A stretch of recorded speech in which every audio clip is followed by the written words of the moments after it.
Muy buenas tardes para todas y todos. Bienvenidos y bienvenidas a esta conversa antropurbana del mes de noviembre. Es nuestra segunda conversa de este mes y la última que tendremos es con la que cerraremos estas actividades el año 2025. El día de hoy tenemos dos invitados muy especiales con una conversa que se titula DEM Ciudades de los Comunes, miradas a la fragmentación urbana en América Latina. Nuestros invitados son Juan Guillermo Villegas, él es arquitecto, magíster en arquitectura bioecológica y tecnologías sostenibles para el ambiente de la Sapienza Universidad de Roma y magíster en geografía por la Universidad Federal del Río Grande del Sur, con doctorado en geografía por la Universidad Federal de Río de Janeiro, que terminó este año. Felicitaciones a Juan Guillermo. Precisamente esta presentación tiene que ver con su tesis doctoral y él ha trabajado en la línea de investigación, organización y gestión del territorio.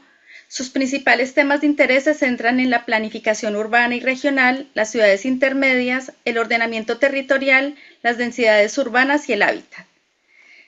Juan Guillermo va a estar acompañado por Jorge Andrés Rivera, que es nuestro comentarista invitado, a quien le damos también la bienvenida. Jorge es administrador ambiental de la Universidad Tecnológica de Pereira, tiene un magíster en geografía con énfasis en ordenamiento territorial de la Universidad Pedagógica y Tecnológica de Colombia y del Instituto Geográfico Agustín Codazzi. Es magíster con mención europea en planificación territorial y gestión ambiental y tiene un doctorado en geografía, planificación territorial y gestión ambiental por la Universidad de Barcelona. Es docente del Departamento de Historia y Geografía de la Universidad de Caldas, Colombia. Miembro del Grupo de Investigación Territorialidades y del Instituto de Investigaciones en Ciencias Sociales y Humanas, en esta misma universidad. Sus intereses de investigación se enfocan en temáticas relacionadas con el pensamiento espacial crítico contemporáneo, los estudios urbanos, la planificación territorial, la sostenibilidad y el diseño autónomo territorial. Entonces le damos la bienvenida a nuestros invitados y también a todas las personas que se están conectando el día de hoy con nosotros para que todos tengamos una idea de la metodología de esta conversa. Inicialmente Juan Guillermo nos va a hacer un contexto de su trabajo y posteriormente con Jorge se va a animar un diálogo entre Juan Guillermo y él para, con preguntas y comentarios, pues conocer un poco más sobre este trabajo. Posteriormente vamos a dar un espacio para intervenciones, entonces en ese momento las personas que están conectadas a través del Zoom podrán levantar la mano y les daremos la posibilidad de que puedan abrir sus micrófonos. También podrían ir dejando, en la medida en que se vaya desarrollando la conversación, sus mensajes a través del chat, ¿no? Con comentarios y preguntas que iremos retomando también en este espacio de intervenciones. Entonces, sin más preámbulo, vamos a darle la palabra a nuestros invitados, así que adelante Juan Guillermo y Jorge Andrés. Muy bien. Espero que me estén escuchando perfectamente. Te estamos escuchando bien. Muy bien. Voy a comenzar abriendo mi presentación.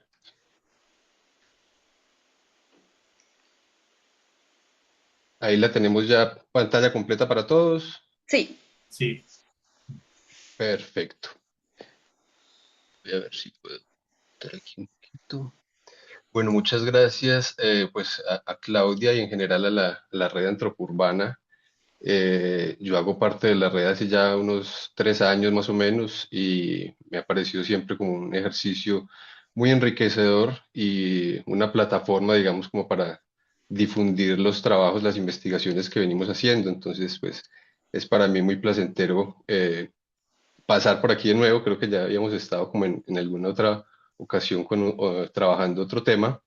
Y el día de hoy, pues, nos corresponde conversar un poco sobre el trabajo que hice recientemente a nivel de doctorado, como lo comentó Claudia hace un instante, que se realizó en la Universidad Federal de Río de Janeiro y fue defendido, digamos, hace unos 3, 4 meses aproximadamente.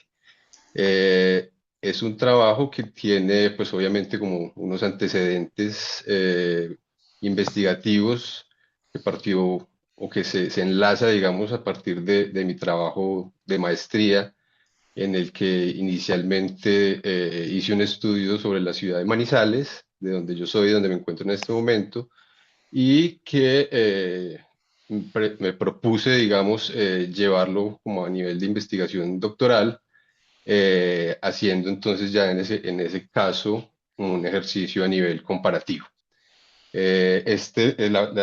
La conversación de hoy pues tiene este título que están viendo en pantalla. No es exactamente el título de la investigación. Yo pues quise acogerme a las pautas de estas conversas, ¿cierto? Y hacer, digamos, una presentación más general y también como tratando de mostrar un poco como desde la experiencia de la realización del montaje y del desarrollo de la investigación. Entonces, vamos avanzando un poco con el tema. No sé por qué no está cambiando. Oh, ahora sí. Bueno, inicialmente entonces, pues creo que hay que hacer un par de claridades, digamos, hacia el tema central, ¿sí? Que nos compete. Eh, la tesis central como tal, entonces, es este párrafo que está aquí, me voy a permitir leerlo, y es que en décadas recientes, las últimas 3, 4 décadas, la ciudad intermedia latinoamericana incorporó en su estructuración el modelo de ciudad fragmentada, que es un modelo expansivo y excluyente. Esas dos palabras pues son bien importantes como tenerlas marcadas, expansivo y excluyente. Un modelo que es afín a la urbanización neoliberal y marca un cambio que en la perspectiva relacional de los comunes urbanos podría subsidiar la planificación en la redistribución del espacio urbano rumbo a un modelo de ciudades denso y democrático. Entonces ahí hay una serie de conceptos que poco a poco vamos a ir abordando. Me interesa pues mucho como resaltar el tema de la fragmentación, sí, de la ciudad fragmentada, el tema de los comunes urbanos, que también lo vamos a explicar un poco más adelante, y cómo esa confrontación de conceptos, digamos, podría sintetizarse más adelante en un eh, concepto que estoy buscando desarrollar, ¿cierto? Que es esa palabra que aparece ahí de densidades, ¿cierto? Que condensaría un tipo de urbanismo denso y democrático. Mm, esta cuestión entonces de la fragmentación urbana, de la ciudad fragmentada, es un poco a lo que hace referencia pues la imagen que nos acompaña aquí, la diapositiva, que muestra cómo actualmente la ciudad pues tomó una forma, digamos, de cierta descomposición, ¿sí? De ciertos elementos como muy desligados, que a la vez también pues se están dando de manera muy segregada. Es decir, que además de sentirse la ciudad como un conjunto de piezas sueltas, esas piezas sueltas de alguna manera se agrupan dependiendo generalmente como de las características socioeconómicas. Entonces, la propuesta en ese sentido es cómo observando ese modelo actual de fragmentación, podríamos empezar a pensar en otro modelo que responda a ese desafío que nos está planteando el urbanismo actual, en las condiciones, digamos, de los cambios políticos y económicos actuales, que son los que han llevado, digamos, a esa forma como de urbanismo neoliberal, ¿cierto? Que son una serie, digamos, de condiciones que han venido cambiando, que se reflejan en la construcción de la ciudad como tal.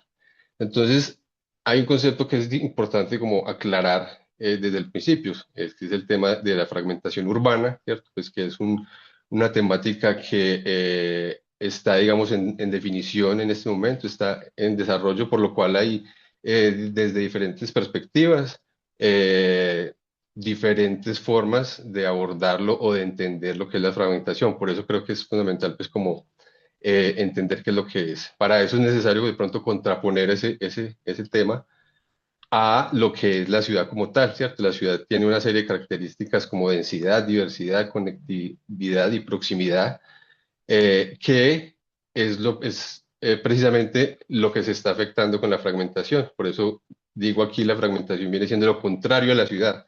Algunos inclusive lo mencionan como una posible anticiudad, pero ¿de qué se trata? Es una nueva división social del espacio, ya caracterizada por una segregación pronunciada. O sea, además de la segregación como tal, como mostré en la diapositiva anterior, hay una separación de elementos, hay un aislamiento y hay una compartimentación, que es lo que venimos viendo. Entonces, esto se volvió un modelo de características dispersas, de un modelo expansivo y completamente excluyente.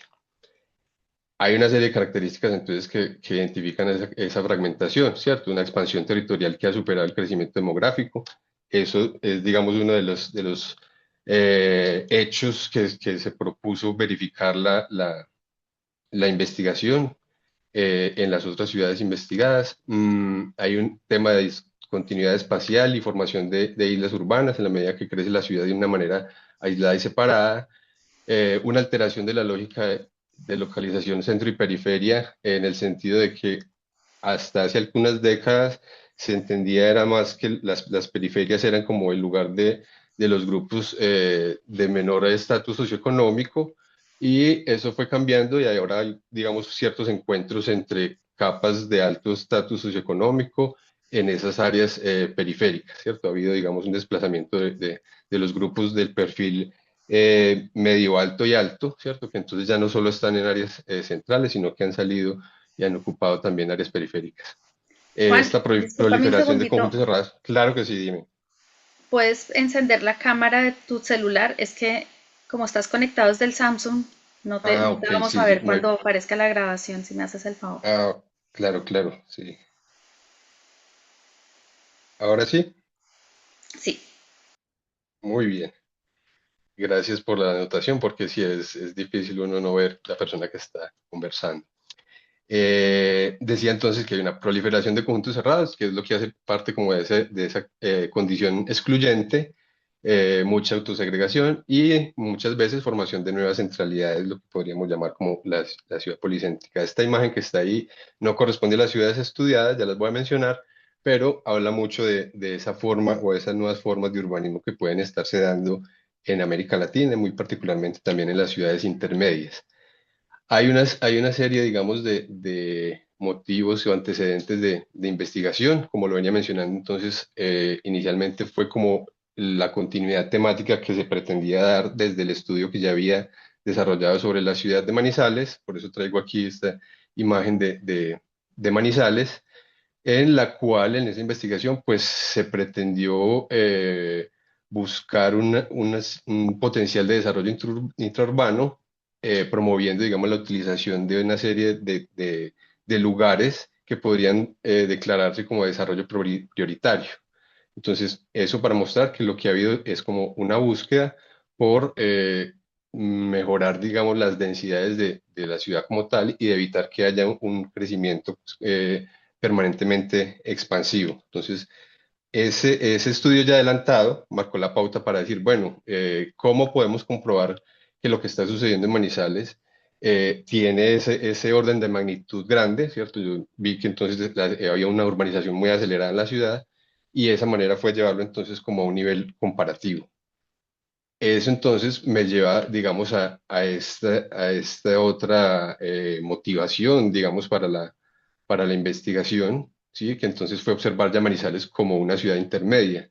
Y lo que motiva, digamos, en ese sentido es la frecuencia de las ciudades intermedias en general en el mundo, porque entonces en gran parte de los estudios urbanos se han dedicado mucho como a estudiar las grandes metrópolis, y en realidad lo más típico en los centros urbanos pues no son las ciudades de los grandes aglomeraciones urbanas, sino más bien ciudades de un porte intermedio que a su vez también pues desempeñan una serie de funciones de intermediación. Entonces, ese hecho de saber en América Latina y el Caribe hay 220 millones de personas que viven en ciudades con menos de 500.000 habitantes, pues también llamó la atención. Es decir, entonces lo que vale la pena, más que estudiar de pronto las grandes metrópolis, sería prestar atención a lo que está sucediendo en las ciudades intermedias. Y un hecho que viene también pues como a reforzar esos motivos de investigación, pues son las desigualdades persistentes con las que convivimos en esta región del planeta, ¿cierto? América Latina y el Caribe se muestra entonces como una región, como la región del mundo con mayor desigualdad por ingresos, según datos de la ONU, y preocupa entonces ver cómo recientemente en la historia pues se ha venido como agudizando esa concentración de capital con digamos, el agravante de las condiciones de separación entre los diferentes grupos sociales, que es lo que estamos viendo permanentemente. Entonces, esas fueron, digamos, como las grandes motivaciones para desarrollar la investigación. ¿Qué objetos de estudio entonces se estudiaron? Se estudiaron tres ciudades intermedias, una ciudad chilena que se llama Chillán, que es la que estamos observando aquí, digamos, en este momento, Manizales, que ya la mencioné aquí en Colombia, y Juiz de Fora en Brasil. Entonces, cada caso obviamente pues tiene sus características, pero hay ciertos procesos que destacan en cada una de ellas, ¿cierto? Por ejemplo, para el caso de Chillán, la ciudad entonces viene como creciendo muy descontroladamente hacia zonas donde hay suelos con alta calidad para producción agrícola, ¿cierto? Entonces, y siendo Chillán una ciudad que tiene precisamente ese perfil económico, pues eso comienza como a generar tensiones entre la urbanización y la agricultura como tal. De otro lado tenemos, por ejemplo, la ciudad de Manizales. En este caso, al fondo está Manizales, digamos, y lo que se ve como en los primeros planos es el municipio de Villa María. Sin embargo, esto fue un proceso de urbanización desatado en los últimos 20 años que, aunque está administrativamente en el suelo de Villa María, respondió más a las dinámicas de expansión de la ciudad de Manizales. Una expansión pues que se dio de manera muy acelerada, prácticamente utilizando el modelo del conjunto cerrado y con unas densidades muy bajas que no se corresponden con el modelo que tenía anteriormente la ciudad, que era un modelo mucho más denso, por lo menos desde el punto de vista demográfico y habitacional.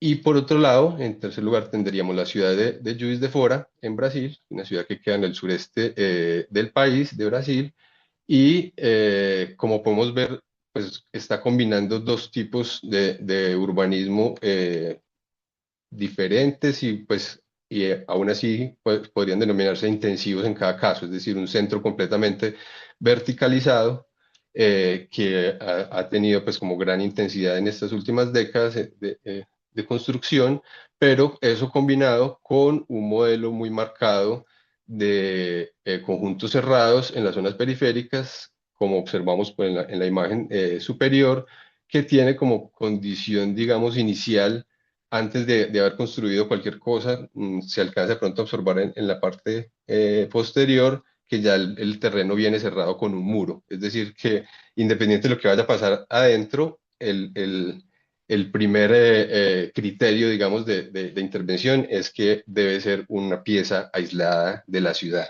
Entonces eso ha venido como reforzando esos procesos de fragmentación urbana.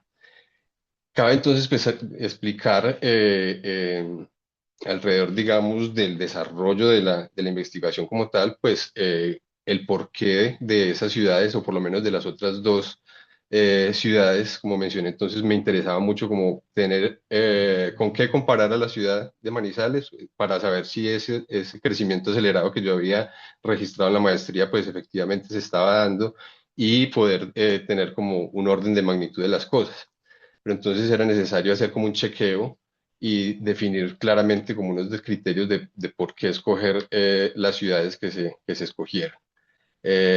Uno de esos criterios pues es la representatividad en el contexto, es decir, que efectivamente la ciudad escogida si fuera representativa de las ciudades intermedias de cada país. Aquí hay que entender que son tres países con unas características demográficas muy diferentes y geográficas también. El tamaño de Chile como tal, pues si se compara contra Brasil, sería muy difícil hacer una comparación directa. Chile tiene más o menos 20 millones de habitantes, que es lo que tiene Sao Paulo solamente. Entonces, era importante como entender qué era una ciudad intermedia en cada uno de esos países y cuál podría ser entonces una ciudad representativa de cada cual. Es decir, podría haber otras, pero lo importante era saber que efectivamente sí mostrara las características fundamentales. Otra determinante fundamental era que efectivamente esas ciudades tuvieran como una región de incidencia e influencia claramente definida, es decir, que realizaran funciones de intermediación, ¿sí? Con relación a los centros urbanos menores que las rodean, y eso se convirtió pues en una determinante. Y en general, pues estos criterios, digamos, pues, se manejaron de manera muy relativa, ¿cierto? Porque era imposible en realidad, que es también como un criterio fundamental de la investigación, hacer comparaciones directas. Entonces siempre había que hacer como referencia a los tamaños relativos, ¿cierto? El tamaño demográfico relativo.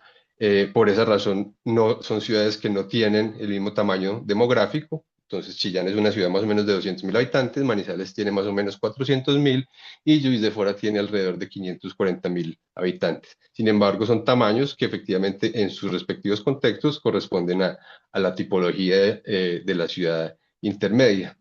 Y hubo un último criterio que sería como la localización relativa, en la cual lo que se buscó fue que fueran ciudades que estuvieran de alguna manera como bien insertas en la dinámica económica de los grandes centros urbanos que las pueden, digamos, rodear. Es decir, para el caso de Manizales, por ejemplo, está muy en el triángulo que forman esas tres principales ciudades, Medellín, Cali y Bogotá. Sin embargo, pues en su región inmediata de influencia, pues cumple esas funciones de intermediación.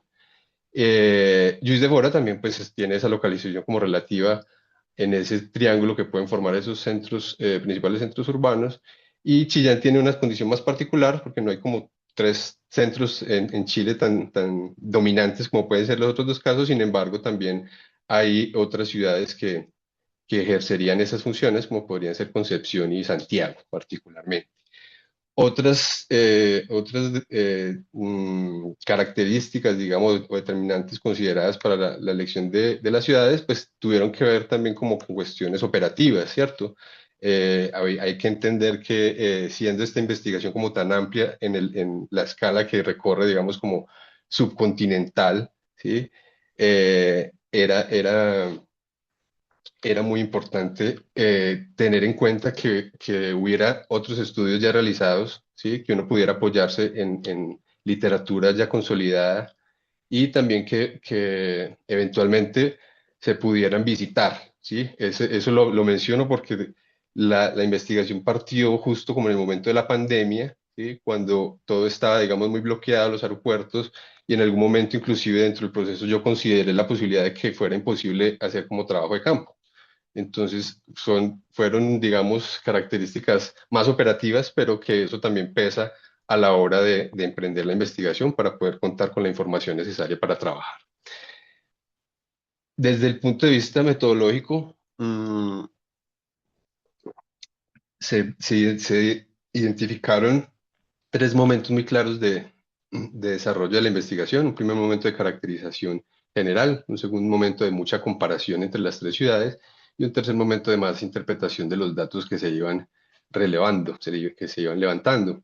Esa caracterización entonces fue básicamente como un resumen histórico-geográfico que contaba con una periodización para poder entender los cambios que se iban dando, entrevistas principalmente con conocedores del desarrollo urbano de cada una de las ciudades, trabajo de campo, mapeo de la evolución urbana, ¿sí? Aquí hago un paréntesis como para explicar un poquito como esa parte de las entrevistas que por la naturaleza de la investigación pues se buscó hacer un trabajo muy interdisciplinario, ¿sí?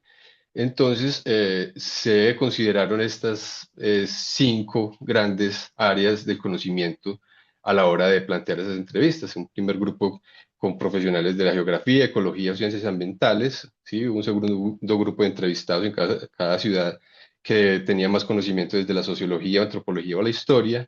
También se envolvió gente conocedora de la planificación urbana. Esto dio, por ejemplo, pie a también interactuar muchas veces con las constructoras o pronto con urbanizadores privados que también acumulan cierto conocimiento como el desarrollo de la ciudad, profesionales del derecho, ciencias políticas, otra área que sería como economía y administración y también arquitectura y urbanismo que también dio pie para esa interacción de pronto con el mundo privado.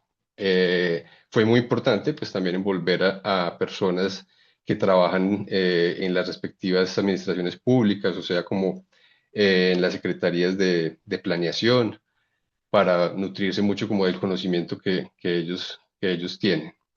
El segundo momento, entonces ya estuvo más compuesto como análisis estadístico, geoprocesamiento y mapeo, levantamiento de indicadores urbanos, que más adelante vamos como a explicar un poco, recolección y sistematización de datos, estandarización y análisis multivariada. Y un tercer momento como de interpretación de todos esos datos que se fueron trabajando para poder llegar como a una clasificación de escenarios de qué? Escenarios de fragmentación urbana, que es digamos donde la investigación produjo como una información muy valiosa para el entendimiento como de este tipo de procesos.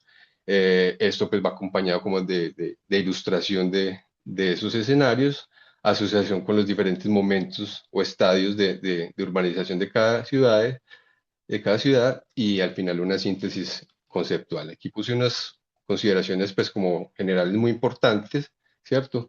Que fueron determinantes para la construcción de ese diseño metodológico, ¿cierto? Y lo primero fue como hacer comparaciones relativas, no absolutas, ¿cierto? Por lo que mostré, digamos, inicialmente de la diferencia en los tan marcada en los diferentes tamaños de países y ciudades. Otro determinante fundamental fue que hubiera una combinación de métodos cualitativos y cuantitativos y se trabajó desde una perspectiva relacional. ¿Qué quiere decir eso? Que más que los elementos como tal, se estudiaron las relaciones entre ellos y eso responde mucho a la teoría actor-red de Bruno Latour.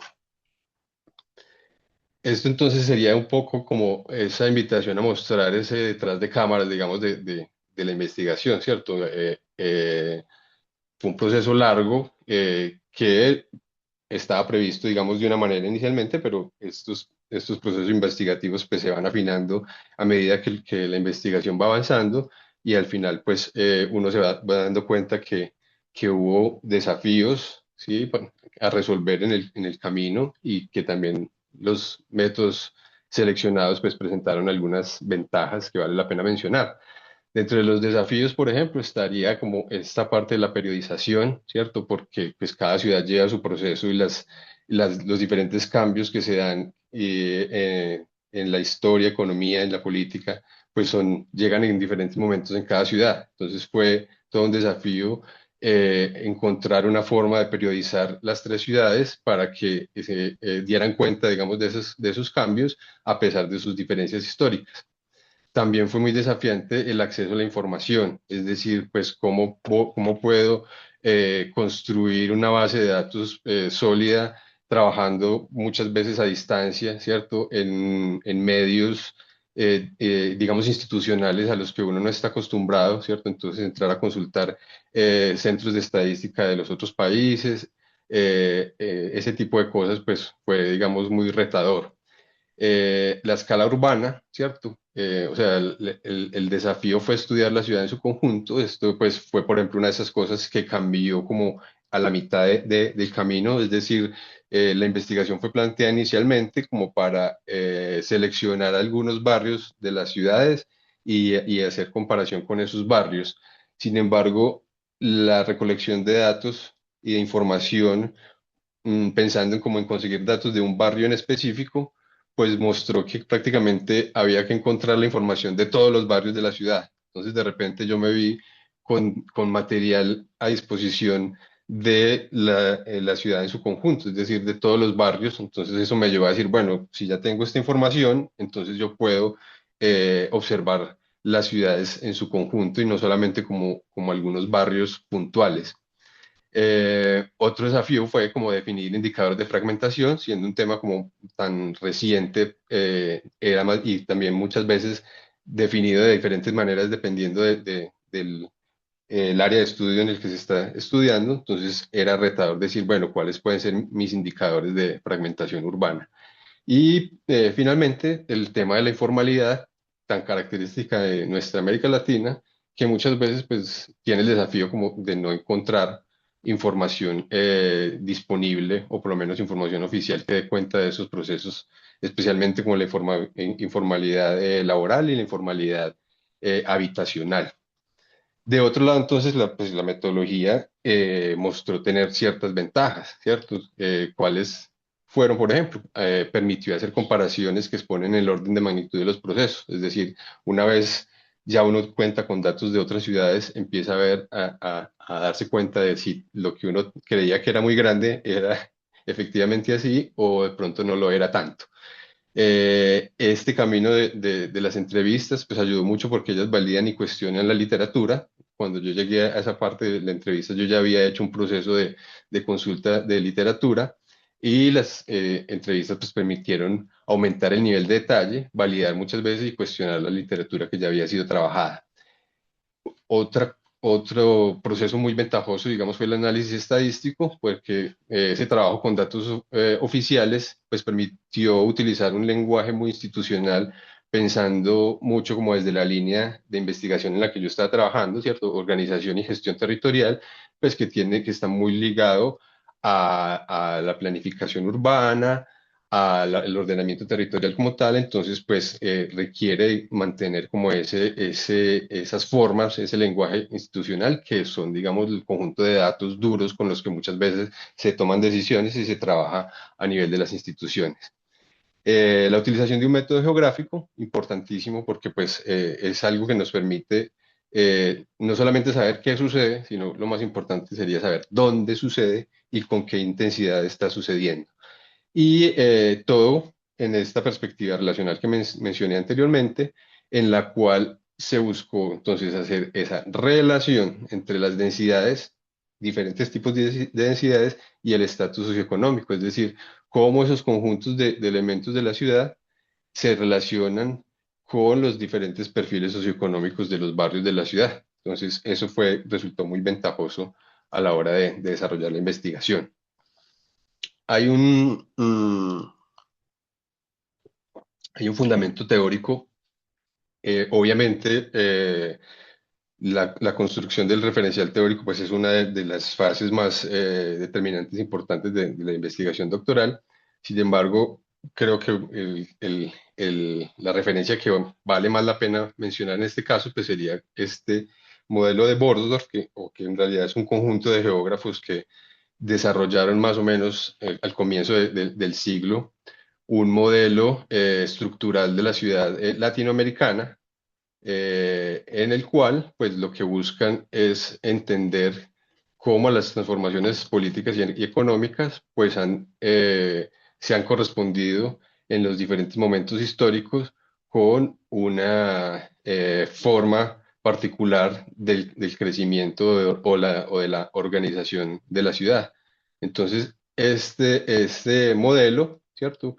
Marca cuatro momentos o estadios, digamos, de la ciudad, ¿cierto? Un primer momento de ciudad más compacto, una ciudad sectorial, una ciudad polarizada y una ciudad fragmentada, lo que permitió entonces eh, mm, buscar esos estadios, dio, digamos, una estructura para poder buscar esos estadios en las tres ciudades y ver entonces de cuándo a cuándo había sido cada uno de estos momentos. Lo importante es identificar los diferentes procesos o fenómenos, la ubicación de los diferentes grupos socioeconómicos, las actividades, a dónde se ha ubicado tradicionalmente los diferentes grupos de personas o las diferentes actividades, cuándo empezaron a aparecer ciertos tipos de barrios hasta llegar a un momento actual y decir, bueno, ¿cómo fue que llegamos a esta sumatoria de elementos? ¿Cuáles son los que están ahora que no estaban antes?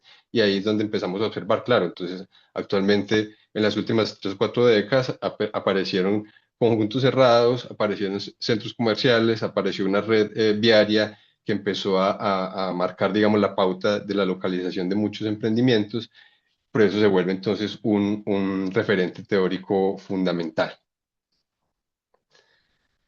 Entonces, en contraposición a esa ciudad fragmentada, ¿cierto? Lo que mostró, por lo menos desde el punto de vista conceptual, la investigación es, digamos, la posibilidad de apuntarle a un nuevo concepto. Es decir, bueno, si ese es el modelo que tenemos, que en sí como tal, la fragmentación podría entenderse como un proceso prácticamente inherente a la ciudad, es decir, desde su comienzo la ciudad comienza como una distribución de terrenos que marca cierta fragmentación. El problema que trabaja la investigación como tal es cuando esa fragmentación en las últimas décadas se nos convirtió ya como en el modelo estructural de la ciudad, ¿cierto? Entonces, partimos como de la premisa de un espacio urbano fragmentado. Entonces, en contraposición surge este concepto de densidades que vendría a combinar las palabras democracia y densidad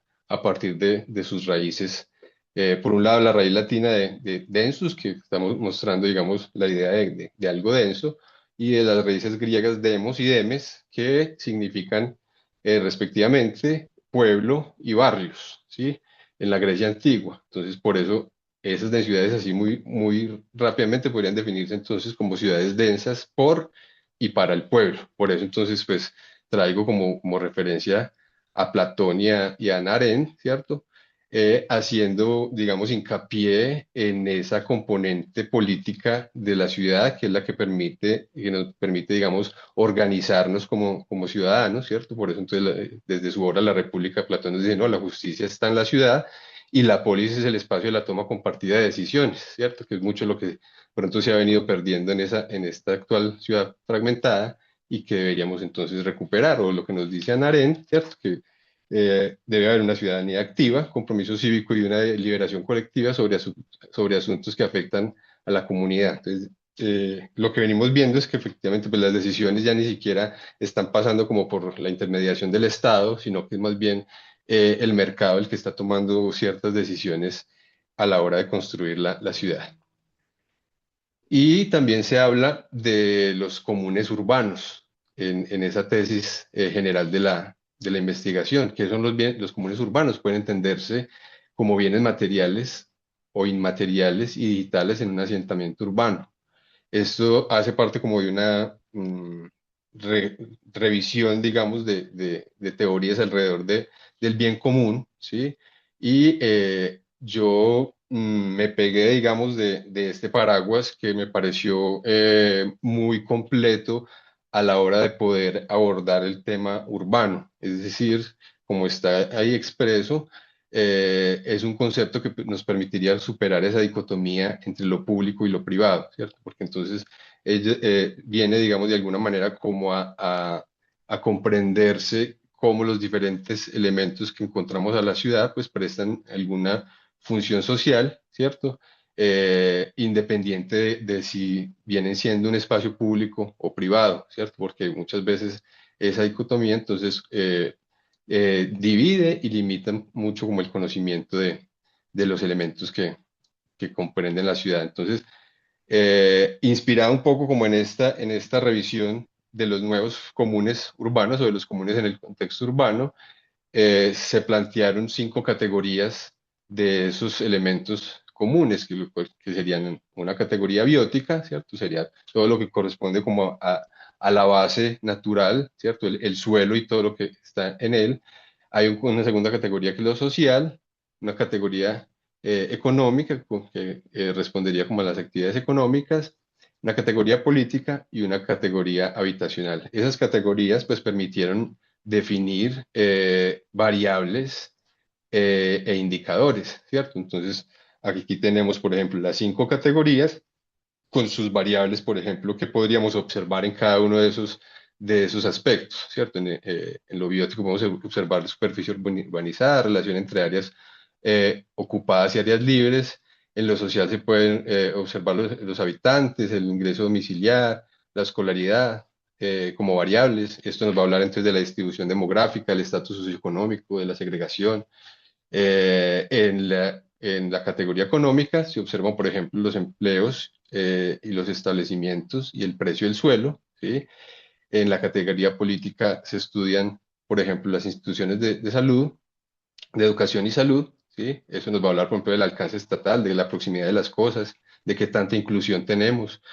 Y la última categoría, que es lo habitacional, habría o se observarían o se observaron variables como las viviendas y los lotes urbanos. Entonces ya en el lado izquierdo pues está, digamos, ya listado como las 11 variables y sus indicadores que se trabajaron al final en la investigación. Están diferenciadas en color porque unas son variables de densidad y las otras son variables socioeconómicas, que fueron las que permitieron, o digamos esa clasificación fue lo que permitió hacer una relación entre esos dos grupos que mostrara cómo la distribución de esos comunes urbanos en el espacio como tal de la ciudad, pues se va a presentar de manera diferente entre los diferentes grupos socioeconómicos. Esto ya entonces vendría siendo algo más como de resultados, digamos, de la investigación.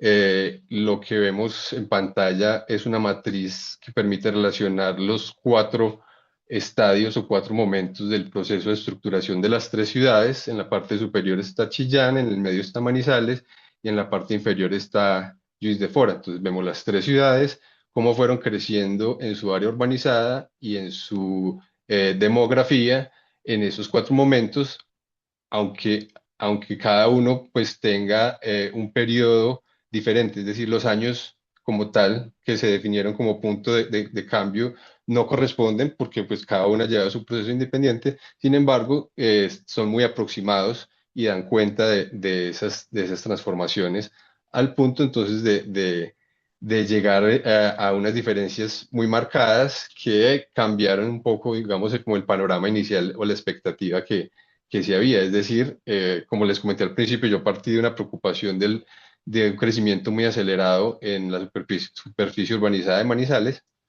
pero ya entonces luego cuando comencé a investigar, pues me llevé la sorpresa que Manizales se presentaba, por lo menos desde este punto de vista comparativo, como una ciudad muy densa y compacta. ¿Sí? Es decir, en un área muy pequeña, ¿sí? Permite gran cantidad de habitantes. Es decir, Manizales, por ejemplo, en este momento tiene casi el doble de los habitantes de Chillán, sin embargo, ocupa la mitad del área. Y si lo comparáramos con Juiz de Fora, pues Juiz de Fora, por ejemplo, no tiene ni el doble de población de Manizales, ¿sí? Tiene alrededor de 540.000, Manizales más o menos 400.000, sin embargo, en área urbanizada la supera más o menos en 6 veces. Entonces, las diferencias son pues muy marcadas, ¿sí? Entonces, desde ese punto de vista, Manizales se presenta como una ciudad muy compacta. Sin embargo, ¿sí? Cuando se observa sobre sí misma, sobre su propio proceso, lo que observamos es que de las tres ciudades es la que viene perdiendo densidad de manera más acelerada. Entonces, fue muy positivo saber, sí, qué bueno, tenemos una ciudad muy compacta, sin embargo, hay que llamar la atención porque en los últimos 3 4 décadas, esa densidad, por lo menos desde el punto de vista demográfico, pues se ha venido perdiendo de manera muy acelerada. Lo que mostró entonces ese tipo de comparaciones y en los tres casos es que inicialmente había más correspondencia entre el crecimiento del área y el crecimiento de la población. Es decir, en los tres casos la superficie urbanizada creció mucho más que la población. Entonces eso viene a reafirmar ese modelo de tipo expansivo, ¿sí? En el momento de la ciudad fragmentada, estos últimos 3 a 4 décadas, ese crecimiento de la superficie urbanizada fue mayor que el crecimiento demográfico. Esto entonces pues tiene relación con, digamos, la vigencia del modelo actual, ¿cierto? De ese modelo de urbanización neoliberal en el que se ha entregado en gran medida la construcción de la ciudad al mercado, ¿cierto? Y hemos visto cómo en muchos casos y de diferentes maneras en cada uno de los contextos, pues ha habido como una retirada del Estado de muchas de sus responsabilidades, sea como regulador o como muchas veces también como productor inclusive de vivienda social, que era lo que teníamos antes, por lo menos aquí en nuestro contexto. Instituciones que se encargaban de ese tipo de cosas ya pues han sido extintas y se le ha entregado al mercado pues esa responsabilidad, digamos que lo que han hecho entonces pues es aprovechar esos nuevos ejes de inversión y valorización, construcción de centros comerciales y tiendas por departamentos asociados a la infraestructura vial, ¿cierto? Siempre aprovechando de pronto que el Estado no se ha retirado completamente como de esa construcción de infraestructura vial y el sector privado muchas veces entonces aprovecha esas valorizaciones. Y también, pues lo que venimos viendo es procesos de urbanización y suburbanización de perfil promocional capitalista. Eh, Se abren mucho las inversiones hacia el extranjero, una liberalización financiera y reestructuración productiva que terminan por acelerar el mercado inmobiliario. Entonces, esas características muy generales, pues en cada una de las tres ciudades tiene características específicas. Lo que se está mostrando es a partir de ese modelo inicial o utilizando ese lenguaje del modelo de Borsdorf que nos permite como identificar en qué momento aparecieron las cosas y hacia qué sector de la ciudad se desplazaron las actividades o cómo se fueron, cómo fue el recorrido de los grupos de más poder adquisitivo, cómo, a dónde aparecieron los centros comerciales. Se pudo entonces adaptar el modelo como a cada una de las ciudades para mostrar efectivamente cómo se estaba dando en cada una este modelo de ciudad fragmentada. Entonces surgió, como lo comentaba en la diapositiva de los métodos, ¿cierto? La curiosidad, bueno, ¿cómo puedo yo estudiar esa fragmentación? ¿Cómo establezco indicadores de fragmentación? Entonces, lo que se eh, desarrolló fue, digamos, un esquema a partir de un análisis cartesiano, que entonces viene a relacionar, como lo he mencionado ya, entonces, por un lado, las densidades, ¿cierto? Donde hay mayores niveles de densidades, pero esas densidades hacen referencia no solo a la densidad demográfica, es decir, en ese eje estarían combinadas las diferentes densidades que mostré en el listado de indicadores, es decir, densidades de empleo, densidades de instituciones de educación y de salud, de viviendas, ¿sí? Eso, trabajado, digamos, desde el punto de vista estadístico, se logró como estandarizar, o, ¿sí? Al punto de poderlas entonces agrupar en un solo valor que permitieran como localizarlas en el plano cartesiano. Y en el otro sentido, se analiza a partir de esas variables socioeconómicas el estatus socioeconómico, con lo cual se pueden localizar los diferentes barrios de la ciudad en alguno de estos escenarios de fragmentación, ¿cierto? Entonces ahí surgen por lo menos estos 5 escenarios, digo por lo menos porque depende mucho como del tipo de interpretación que el investigador proponga la definición de esos escenarios, es decir, pueden ser más o pueden ser menos, pero apuntándole a una, pues no a llenarse, digamos, de clases, sino a tener como un grupo de categorías, pues bien definidas. Surgen por lo menos estos escenarios en los cuales eh, la fragmentación responde a los lugares donde hay densidades más bajas, ¿cierto? Por eso se habla en la parte superior, la fragmentación es baja porque las densidades son altas, y en la parte inferior, pues la fragmentación es alta porque ahí las densidades son más bajas. Y ahí va combinando, dependiendo con el estatus socioeconómico, y surgen, digamos, estos 5 escenarios que se buscó entonces resignificarlos ya al final de la investigación, pues para sacarlos como de ese lenguaje tan técnico y ponerlo como en unas palabras un poco más sencillas que permitieran como explicar qué es lo que sucede, ¿cierto? Entonces, tenemos un primer escenario que se denominó como el escenario apenas aceptable, ¿sí? Porque son lugares, son barrios en los que hay buenas densidades de comunes urbanos, ¿sí? Sin embargo, persisten dificultades socioeconómicas, ¿sí? Habría un segundo escenario que se denomina de bienestar colectivo, que es, digamos, las áreas más compactas y mejor servidas de la ciudad, en donde además de haber buena distribución de bienes comunes, hay un buen estatus socioeconómico. En el centro se aparece un escenario que se denominó escenario de las oportunidades, que es todo como en niveles intermedios, o sea, densidades intermedias, o sea, quiere decir que pueden faltar cosas, pueden faltar servicios por ofrecer, y también hay un personal muy de clase media, ¿sí? Y habría un cuarto escenario, denominado aquí el más desfavorable. ¿Por qué el más desfavorable? Porque son lugares generalmente apartados, que tienen bajas densidades y además de eso, un perfil socioeconómico bajo. Entonces, son los barrios donde viven los grupos de personas que tienen más dificultades para acceder a muchos servicios urbanos. Y finalmente, un escenario que se denominó poco favorable, que es donde estarían los grupos de altos estatus socioeconómicos en densidades muy bajas. Sin embargo, para ellos esa falta de servicios, pues sería, digamos, diferente porque por lo general son grupos que pueden desplazarse en vehículos particulares y pueden suplir sus necesidades más fácilmente. Entonces, esos escenarios ya se pueden mapear, ¿cierto? Se pueden localizar. Lo que vemos en cada uno de los casos son la división interna de los barrios de cada ciudad y vemos cómo efectivamente la tendencia, por lo menos en Manizales y Chillán, es que los grupos de más alto estatus socioeconómico tienden a localizarse como en una zona muy definida de la ciudad, que son esas manchas más rojas que vemos en los mapas. Y en Juiz de Fora, pues, a pesar de que si hay una tendencia como hacia el sur de ese escenario, de aparición de ese escenario, puede aparecer también en otros lugares de la ciudad.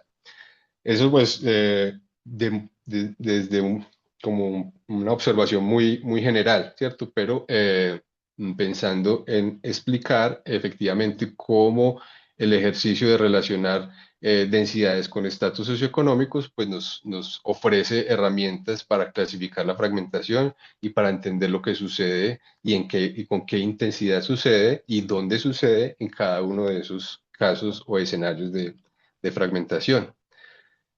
Esos estudios, sí, esos análisis en general tanto como los de superficie y población, ¿cierto? Que fueron los que mostré inicialmente, como los análisis de la fragmentación y escenarios, pues permitieron una serie de contribuciones, por lo menos desde diferentes puntos de vista, como podría ser teórico-prácticas, metodológicas o conceptuales, ¿cierto? ¿Qué contribuciones hubo, mejor dicho, desde lo teórico práctico? Entonces, fue primero identificación de patrones de crecimiento generales y específicos, ¿sí? En los cuales lo que se observó en las tres ciudades es el predominio de una configuración tentacular, ¿sí? Es decir, un crecimiento muchas veces a lo largo de las vías o carreteras de acceso, ¿sí? En esos intersticios de la ruralidad muy marcado, a pesar de que cada una tiene como su perfil, pero predomina es esa emergencia de enclaves fortificados. Es decir, en estas últimas 3 décadas lo que hemos visto es cada vez más cámaras, cada vez más rejas, cada vez más muros, cada vez más conjuntos cerrados. Y eso pues nos lleva entonces a unas reflexiones sobre el papel del Estado en la planeación de las ciudades intermedias, histórico y actual, hace parte pues o está digamos consignado en el documento general de la investigación. Otras contribuciones pues tuvieron que ver ya como con el desarrollo metodológico, ese tipo de cosas como los escenarios de fragmentación, que fue lo que mencioné anteriormente, el IAP, que sería un índice de área y población, que ya voy a comentar un poquito más en detalle de qué se trata, o la realización de una sobreposición de los momentos de urbanización, es decir, las etapas con las que fue creciendo la ciudad, con los escenarios de fragmentación actual. Ya eso se pudo sobreponer para observar diferentes fenómenos. La idea de una huella urbana como un instrumento abstracto para comparar la mancha urbana de las ciudades. Y algo muy importante y muy curioso que surgió, digamos, como de este ejercicio metodológico fue como la utilización del precio del suelo como variable de control, ¿cierto? Y ahí pongo, hay barrios vulnerables y eso lo que quiere decir es que ese ejercicio mostró o partió más bien como digamos de la suposición de que en los barrios donde el precio del suelo era alto, vivían grupos de alto estatus socioeconómico y lo contrario, es decir, que en los lugares donde el suelo es más barato, entonces vivían grupos de perfil socioeconómico más bajo, pero la investigación mostró que eso no era así. Por eso la variable del precio del suelo se volvió como una variable de control con la que yo podía jugar en ponerla y quitarla para ver qué sucedía en los análisis. Entonces, eso muestra cosas como lo que, por ejemplo, sucede aquí en Manizales, que los barrios que rodean el centro de la ciudad, por su condición central, son barrios que tienen precios del suelo alto. Sin embargo, ahí no viven los grupos más de mayor poder adquisitivo, porque esos grupos salieron del centro ya hace bastantes años, y entonces nos muestran, digamos, el caso contrario, y es que en áreas periféricas, donde muchas veces el suelo es más barato o lo han incluido al área urbana comprando suelo muy barato, pero es aprovechado ese suelo barato por grupos de alto poder adquisitivo para hacer allí, digamos, sus proyectos o sus conjuntos habitacionales. Entonces, eso fue muy interesante como ese trabajo con los precios del suelo. Y una contribución conceptual que sería, digamos, los atributos de las densidades, o sea, esa idea que fue un concepto que muy perseguido a lo largo de la investigación y que se logró como, tomó forma más puntual ya al final, y esto de una posible C virtuosa como fin de la ciudad densa pero justa, que ya lo voy a explicar un poco mejor aquí en estos gráficos. Voy a comenzar pues esa posible C virtuosa. Yo no sé si ustedes alcanzan a ver mi cursor, pero voy a tratar pues como de utilizarlo. Lo que se trata con esa C virtuosa, entonces es decir, el ejercicio cartesiano pues muestra que efectivamente hay como una zona de la tabla que mostraría las mejores condiciones en la relación entre densidades y estatus socioeconómico. Sin embargo, lo que se presume, mejor dicho, es que podría haber una zona de la tabla formada por esa C, por esa línea curva, que ofrecería variedad, es decir, diferentes niveles de estatus socioeconómico, pero también diferentes niveles de densidades, obviamente entonces alejándose por un lado de las bajas densidades, ¿sí? Y por otro lado alejándose del bajo estatus socioeconómico. Entonces, es decir, necesitamos redistribuir la ciudad de tal manera en que las personas, sin importar su poder adquisitivo, digamos, pues tengan la posibilidad de acceder a todos los servicios que una ciudad le ofrece, es decir, facilitar el ejercicio del derecho a la ciudad. Si observamos las tres ciudades con relación a esa C virtuosa, pues efectivamente estamos viendo que posiblemente sería Manizales la que concentra más barrios en esa zona de la tabla donde sería como lo ideal estar, lo cual no quiere decir que entonces todos los barrios sean iguales, sino que tengan unos niveles de socioeconómicos y densidades en donde sus mínimos no impliquen ya malas condiciones de vida o malas condiciones habitacionales. Entonces, de eso se trataría como esa C virtuosa.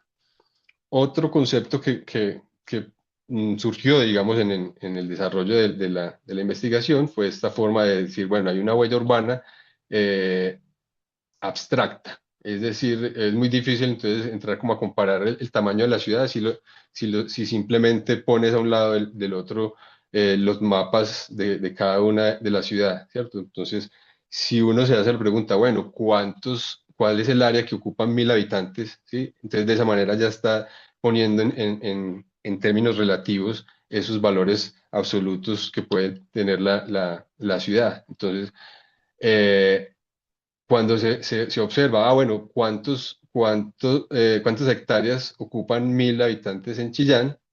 ¿Cuántas hectáreas en Manizales y cuántas en Juiz de Fora? Entonces, pues podemos ver rápidamente que Chillán y Juiz de Fora están, digamos, como en escalas más similares, ¿sí? Que ocupan actualmente alrededor de unas 20 hectáreas por 1.000 habitantes. Es decir, 1.000 habitantes en Chillán ocupan más o menos 17 hectáreas, en Juiz de Fora más o menos 22 y en Manizales son solamente 5. O sea que hay una diferencia pues bastante marcada. Sin embargo, lo que muestra, digamos, los tonos en cada uno de los casos es lo que había antes del último momento de urbanización y lo que hay ahora, lo cual nos lleva a concluir que prácticamente en las tres ciudades se duplicó el tamaño del área urbanizada en las últimas décadas. O sea, a pesar de que Manizales es más compacta y más pequeña espacialmente, también duplicó prácticamente su área en estas últimas 3 a 4 décadas. Entonces ahí es donde está como esa aceleración preocupante de la urbanización. Y por otro lado, tendríamos ese IAP que lo mencioné en la diapositiva anterior, que es un índice de área y población, que lo que nos va a permitir es relacionar esas dos variables, pero entonces nos va a informar, digamos, qué tan efectivo puede ser un barrio. Es decir, eh, si un barrio ocupara el 10% del área y albergara 10% de la población, entonces la división nos daría uno, ¿sí? Y lo cual nos permite ver que cuando ese número aumenta es porque es más el área que la población, ¿sí? Y cuando ese indicador disminuye, entonces hay una relación mucho más favorable, es decir, hay más personas que comparten un área más pequeña y eso nos permite ver diferencias entre los diferentes escenarios, ¿cierto? Por eso los que están como digamos, en el escenario pues más ideal, pues pueden mostrar niveles bajos, ¿sí? Pero muchas veces cuando ya se pasa de uno, entonces vamos a ver que son barrios en los que vive muy poquita gente, pero ocupan áreas muy grandes. Entonces ese indicador rápidamente aplicado a diferentes barrios de la ciudad va a permitir ver en dónde se aprovecha mejor el área, en donde viven más personas en cantidades de área más pequeñas. Este lo traje, digamos, como manera de ejemplo, ya vamos como acercándonos al fin de esta presentación, pero es una manera, digamos, de mostrar la sobreposición de los dos estudios realizados. Es decir, inicialmente hubo un estudio de los diferentes momentos de urbanización, que son cuatro tonalidades básicas: rojo, naranja, amarillo y ocre, digamos, ¿cierto? Que muestran la ciudad compacta, sectorial, polarizada y fragmentada. Pero entonces eso se logró sobreponer con los diferentes escenarios de fragmentación, que serían en este caso las etiquetas que tiene esa subdivisión de barrios, ¿sí? Con lo cual entonces fue posible observar que la mayoría de los barrios que se construyeron en las últimas décadas vinieron a quedar en el escenario de alta fragmentación y alto estatus socioeconómico. Es decir, para quién avanzó la mancha urbana, ¿cierto? ¿Qué tanto creció esa superficie urbanizada y qué características socioeconómicas tomaron los barrios que se construyeron recientemente? Entonces, para este caso, pues particularmente fue como el más dramático en ese sentido, en el que prácticamente el avance de las últimas décadas correspondió mucho a esos grupos de alto estatus socioeconómico. De esa manera, entonces, ya que vamos como cerrando esta primera parte de contextualización general de la investigación, el ejercicio permitió entonces desarrollar una matriz de sugerencias. Y aquí pues hago como la aclaración que no es como lo habitual dentro de una investigación geográfica. Es decir, la investigación geográfica hubiera podido llegar simplemente como hacia la parte analítica como tal. No hay una exigencia, digamos, como de pasar a una parte operativa o proyectual, no siéndolo, digamos, de alguna manera como esta matriz de sugerencias. Sin embargo, debido a mi trasfondo como arquitecto, ¿sí? Al trabajo que yo ya había desarrollado por muchos años, inclusive décadas, en el sector privado muchas veces, me marcó de alguna manera como un compromiso como para decir, bueno, ¿qué podemos hacer con esos hallazgos? Es importante como que para mí, por ejemplo, pues como investigador, que todos esos estudios e investigaciones pues no se queden como guardadas en los anaqueles de la universidad, sino que salgan hacia las esferas públicas y administrativas, que es donde se va como dando de alguna manera como esa función social de la investigación. Es decir, listos, investigamos, pero ¿para qué investigamos? ¿Qué podemos hacer con los hallazgos? ¿Cómo podemos llevarlos hacia los diferentes planes de ordenamiento? Que pues en cada una de las ciudades pues tiene como un nombre diferente, pero cumplen, digamos, la misma función de regular o dar pautas para que el desarrollo de la ciudad pues no se dé como en formas tan desordenadas muchas veces, o más que desordenadas, descontroladas, Por eso entonces pues hubo un esfuerzo en traducir los hallazgos en una matriz de sugerencias, que entonces lo que traje fue como pues prácticamente como una síntesis de esa matriz, solamente como para dar una idea de cómo está compuesta, porque en realidad eh, como tal con los productos de la investigación, ahí las sugerencias, mejor dicho, se adaptaron no solo pues a cada ciudad, sino también a cada uno de esos 5 escenarios de fragmentación, porque entonces las decisiones a tomar son diferentes dependiendo del escenario de fragmentación identificado. Entonces yo aquí simplemente traje como unas muy generales, ¿sí? Y adicionalmente la matriz lo que hace es clasificar esas sugerencias dentro de los 3 criterios importantes que se identificaron como manera de sortear este modelo de fragmentación. Es decir, se llegó a la conclusión que es muy importante considerar la densidad espacial, la heterogeneidad funcional y la regulación normativa. ¿Cierto? Son criterios que deben ser aplicados en el desarrollo de cada una de las ciudades para lograr superar como ese modelo fragmentado. Y eso tiene que ver como con las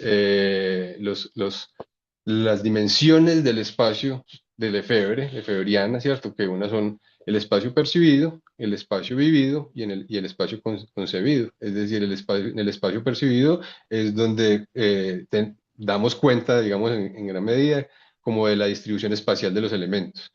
En el espacio vivido hablamos un poco más como de las funciones de la ciudad y ahí lo importante es llegar a una mezcla de usos permanente que faciliten la distribución de esos bienes comunes. Y en el espacio concebido, pues se habla ya entonces del espacio como proyectado desde los planes de ordenamiento como tal. Entonces, pues ¿qué sugerencias surgieron, por ejemplo, como para Chillán? Subdividir las manzanas y aprovechar las áreas subutilizadas. Chillán es una ciudad de manzanas muy grandes que dejan subutilizadas los centros de manzana. Entonces, por eso la sugerencia sería, bueno, si usted subdivide las manzanas en manzanas más pequeñas, podría utilizar mucho más el área. Mejorar las densidades de empleos, porque en Chillán están muy concentradas en ciertas áreas y hay lugares en donde no hay establecimientos o no hay los suficientes empleos como para los habitantes de las áreas más cercanas. Eso entonces requeriría, por ejemplo, apoyar la pequeña y mediana empresa y de otro lado fomentar la vivienda social multifamiliar con actividades productivas que muchas veces no sucede porque hay viviendas que la vivienda va, mejor dicho, como hasta el primer piso. Y desde lo normativo, entonces habría que pactar una definición de qué calles pueden verticalizar, a dónde es más conveniente verticalizar o no, pero eso como de mano de las comunidades o de los habitantes que son los que deberían participar como en ese tipo de decisiones. Fomentar las actividades comerciales en los primeros pisos, todo pues como vinculado a esa mezcla de usos. Para Manizales habría ciertas sugerencias, como, bueno, distribuir mucho mejor las instituciones de salud. Aquí tenemos como ese problema de que hay una zona de la ciudad donde vienen a estar como todos los establecimientos de salud y eso implica pues mayores desplazamientos intraurbanos, ¿sí? Y sería muy importante para conservar la densidad que trae la ciudad históricamente, entonces establecer una serie de niveles mínimos demográficos y habitacionales, o sea, de cantidad de viviendas por hectárea. En los términos de heterogeneidad funcional, habría que pensar en proyectar vivienda social en todos los sectores, porque lo que está sucediendo es que la vivienda social pues termina relegada como a los lugares donde el suelo es más barato, que son por lo general pues, lugares muy, muy, muy alejados. Integrar los barrios a planes de la economía regional, ¿cierto? Para fomentar pues como empleo en esos barrios, pero entonces muy jalonados, digamos, como con los planes que haya de la economía en general. Una política urbana basada en el uso de terrenos públicos y priorizar la atención a la vivienda en áreas de riesgo, que por la topografía que tenemos acá, Manizales es una ciudad de terrenos muy inclinados, en donde el riesgo por deslizamiento es muy alto, entonces eso requiere como priorizar ese tipo de atención. Y ya para el caso de Juiz de Fora, es una ciudad que se ha extendido mucho dejando vacíos urbanos especulativos, Entonces es muy importante los planes de ordenamiento pues prioricen la utilización de esos espacios, que se aumenten las densidades en su conjunto, porque como vimos es una ciudad completamente como dispersa a pesar de tener un centro muy verticalizado. Eso entonces implicaría como redistribuir actividades para descongestionar el centro y garantizar la producción de espacios comerciales abiertos a la ciudad. Y finalmente, pues excluir del área urbana áreas de densidades muy bajas, es decir, ellos tienen unos barrios prácticamente con condiciones rurales, ¿sí? Por sus bajas densidades, pero las tienen en este momento incluidas dentro del área urbana. Entonces, eso está haciendo que en la observación general de la ciudad, pues se marque como áreas de muy baja densidad que complican mucho la distribución de vías y el resto de servicios propios de la ciudad. Y finalmente, pues definir una política firme de regulación de loteamientos, que es lo que se está dando precisamente como en esas áreas que empiezan como a quedar en la indefinición entre lo rural y lo urbano y son, digamos, llamémoslo así, legalizadas como dentro de la figura del loteamiento, pero termina siendo una forma de extender mucho más la urbanización. Entonces, creo que aquí ya con este cierro la parte inicial eh, para dar continuidad como a a la conversación. Bueno, muchísimas gracias Juan Guillermo por esta presentación. Ya sabemos que como es una tesis, pues intentaste hacer una síntesis. Vamos entonces a dar paso a la conversación. Ahora sí con Jorge. Entonces adelante Jorge con tus preguntas y comentarios. Hola, buenas tardes a Claudia, a Juan Guillermo, a todos los asistentes a este espacio, a esta conversación muy importante para las personas que nos dedicamos a la reflexión sobre uno de los espacios que más habitamos en el mundo, que son las ciudades, y unas en particular, como bien lo señaló Juan Guillermo, las ciudades intermedias, y en particular en América Latina.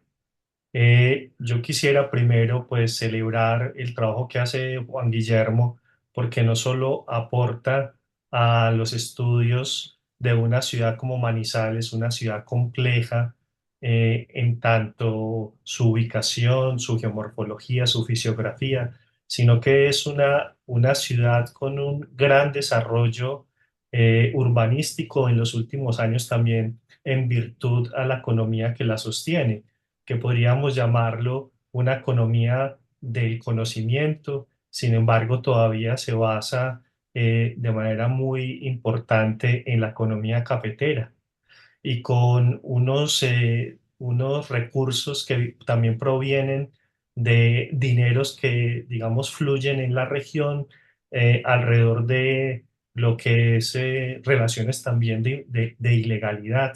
Hay un lavado de activos que va directamente a financiar el tema del crecimiento inmobiliario en las ciudades, particularmente del eje cafetero colombiano.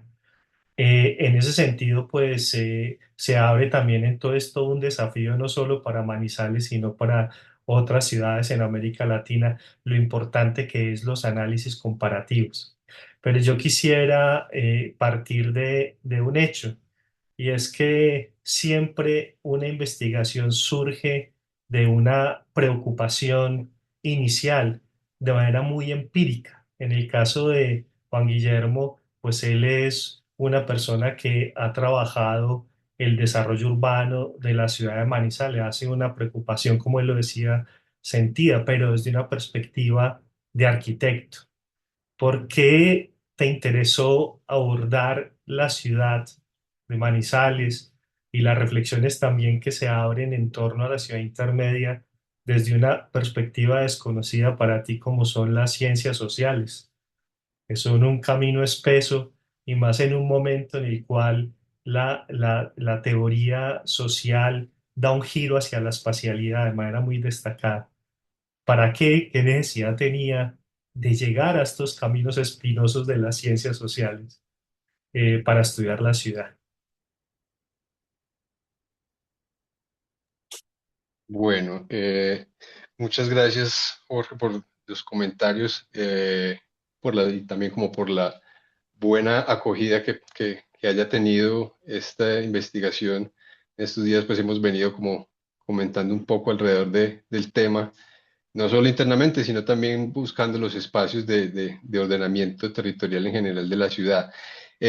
Lo que sucedió, y es pues, tiene mucho que ver como con la experiencia profesional personal, era, digamos, cierta frustración de no encontrar directamente como en el área de la arquitectura y urbanismo las herramientas necesarias como para hacer un ejercicio autocrítico. Es decir, en el campo en el que yo venía, ¿sí? La reflexión está como en un segundo plano, por así decirlo, o muchas veces la- el- el- el- en las áreas de estudio de posgrado, por ejemplo, de urbanismo como tal, pues los ejercicios que se hacen son permanentemente también ejercicios proyectuales, ¿cierto? Entonces me sentía un poco como limitado, es decir, bueno, no, yo quiero ver el ejercicio que he venido haciendo, ¿cierto? Entonces yo trabajé muchos años en una constructora y en esa constructora yo tenía que estar permanentemente consultando los planes de ordenamiento para poder saber qué podía hacer en un lugar u otro. Pero entonces me daba cuenta que precisamente en la elaboración de esos planes, pues intervenían otras personas que venían de otras áreas diferentes a la arquitectura y al urbanismo. Y eso fue lo que me llevó como a decir, bueno, si yo voy a observar esta actividad, ¿cierto? Como urbanista, como arquitecto, desde un punto de vista más crítico, tal vez entonces me convenga más observarlo desde este grupo de ciencias que posiblemente integran más los efectos, digamos, o más que efectos, digamos, las externalidades que pueden tener la actividad urbanizadora como tal. Entonces, por eso me tocó como salirme un poco de mi quehacer, ¿cierto? Para volverme más autocrítico y llenarme en gran medida como de las herramientas y los instrumentos necesarios para poder ejercer esa autocrítica. Y creo que pues fue como de manera muy satisfactoria que logré como integrar ambos conocimientos. De todas maneras, creo que lo he hecho o traté de hacerlo como de una manera muy respetuosa. Es decir, pues yo tengo, por ejemplo, una maestría en arquitectura, ¿sí? Arquitectura bioecológica. Eh, y esa maestría me hubiera permitido, por ejemplo, entrar directamente al doctorado en geografía, ¿sí? Sin embargo, quise ser como muy precavido y respetuoso, ahí es donde digo, fui como muy respetuoso con la geografía, decir, pues, bueno, yo voy a entrar en este mundo que no es el mío, pero no o sea, me dio como susto decir, bueno, me meto de lleno de una vez al doctorado y no importa, y en el camino voy como entendiendo, no, yo dije, no, pues voy a meterme primero a la maestría para ver si efectivamente ahí es donde yo voy a encontrar esas herramientas necesarias como para ejercer esa autocrítica y efectivamente fue así. Entonces tuve esa oportunidad de hacer la maestría en Porto Alegre, en Brasil, a donde hice ese ejercicio de estudio más profundo de la ciudad de Manizales y ahí reafirmé entonces esas intuiciones que yo tenía de pensar que era posiblemente desde la geografía, desde donde yo podía hacer esa autocrítica.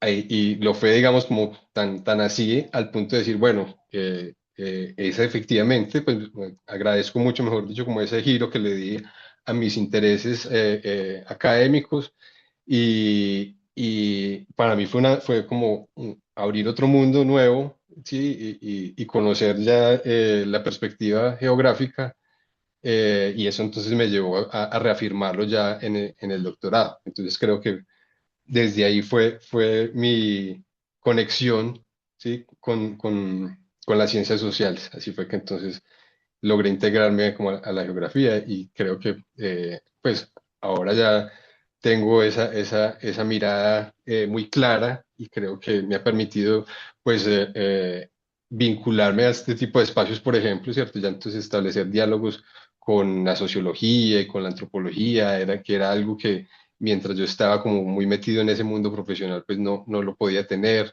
¿cierto? Era una cuestión como mucho más operativa, productiva, lo que el medio te está exigiendo permanentemente o por lo menos ese mundo corporativo, ¿cierto? De la arquitectura y la construcción, pues avanza muy rápido y mm, los impactos sociales y ambientales de esa actividad pues se ponen mucho en un segundo plano, ¿sí?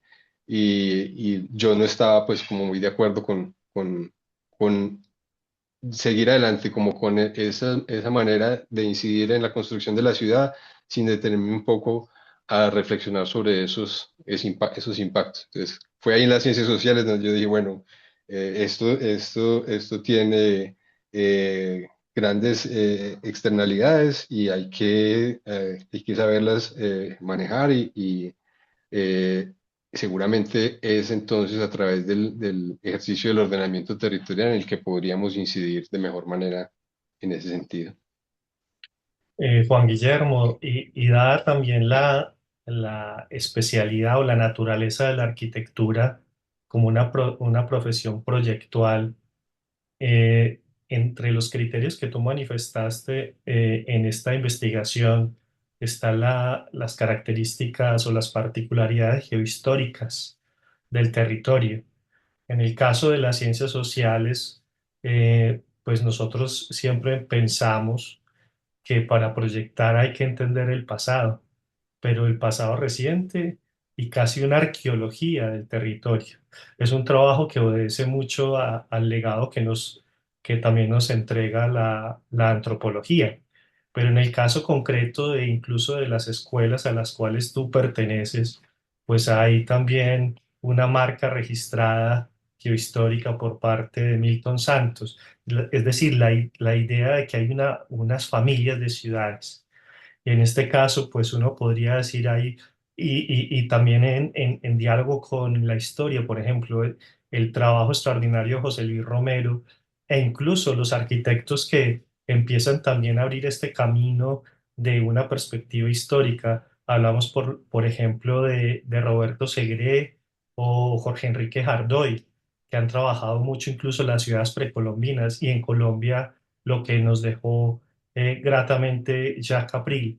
Entonces, en ese sentido, fue un criterio inicialmente para ti el ubicar estas tres ciudades desde una perspectiva histórica. ¿Hay un elemento en común entre ellas? A priori tú creías que había, después de la investigación encuentran que si hay elementos comunes o hay disonancias entre ellas, dada su naturaleza, digamos, diferencial. Porque yo veo Manizales una ciudad relativamente joven en la larga duración.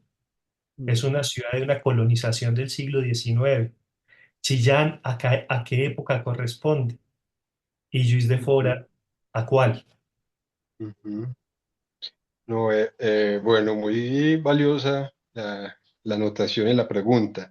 Creo que, bueno, lo veo valiosa primero para hacer como un recuento desde la arquitectura. Es decir, un área de conocimiento que puede ser transversal a estos campos que estamos mencionando, ¿cierto? Sin embargo, desde la arquitectura, el hecho histórico muchas veces tiende a considerarse más es como desde lo patrimonial, ¿cierto? Como desde lo que podemos hacer para conservar ciertos elementos muy representativos de alguna cultura, de alguna ciudad, pero puede quedarse solo como en ese plano un poco más contemplativo, ¿cierto?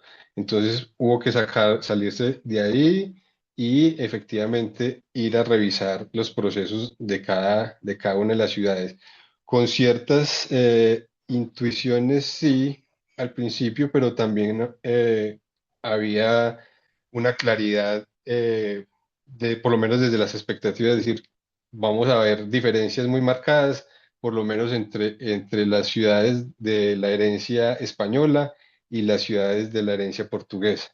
¿Sí? Entonces ahí es donde se volvió muy importante como ese estudio, ese recuento histórico, ¿cierto? Entender muy bien que efectivamente nuestras ciudades de herencia española partieron de ese trazado de damero y de rama, digamos, de configuración ortogonal muy marcada, ¿cierto? Que venía con las leyes de India, ¿cierto? Era prácticamente una carta de instrucción en la que estaba preconfigurado el espacio bajo esa estructura ortogonal y comparar eso con la construcción de las ciudades brasileras, en donde no existía para nada ese instructivo de ley de Indias, sino que eran un poco más, digámoslo así, perceptivos como a las condiciones del sitio, ¿sí? A la hora de tomar decisiones de, bueno, de emplazamiento, es decir, dónde nos ubicamos, hacia dónde trazamos las calles, en qué forma las trazamos. Entonces, eso fue pues muy curioso como darse cuenta de esas diferencias y pasa efectivamente como por el recuento teórico, ¿cierto? Como los diferentes estudiosos de la ciudad, cómo han registrado esas diferencias. Y claro, efectivamente, entonces, cuando ya uno observa eso en los trazados actuales, ve, por ejemplo, que la ciudad de Juiz de Fora, que fue la brasilera, pues partió no de una configuración cuadrada en su inicio, sino que la tendencia fue más como a formar un triángulo, ¿cierto? O sea, el centro de Juiz de Fora está rodeado por unas calles que forman un triángulo, pero el elemento, digamos, que condujo la construcción de la ciudad fue más el río, fue más el río. Y fue una ciudad que en tiempos, entonces, según lo que me estabas comentando, es más contemporánea con Manizales, ¿sí?